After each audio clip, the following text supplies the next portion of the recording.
তো 2024 ডিসেম্বর মাসের 18 তারিখে কৈলাসহর পাইতুর বাজার এলাকা থেকে একটা নাবালিকা মেয়ে নিখোঁজ হয়।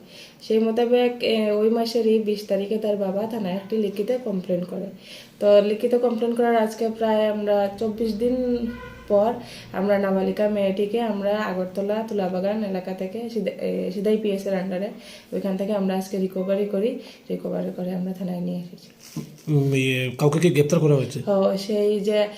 সেই মামলার যে প্রিন্সিপাল আসামি তাকেও গ্রেপ্তার করা হয়েছে। তার নাম কি? তার নাম সুবর্ণ দাস, বাবার নাম জয়ন্ত দাস, বাড়ি ভাগ্যপুর। সুবর্ণ দাসের বয়স কত? 22।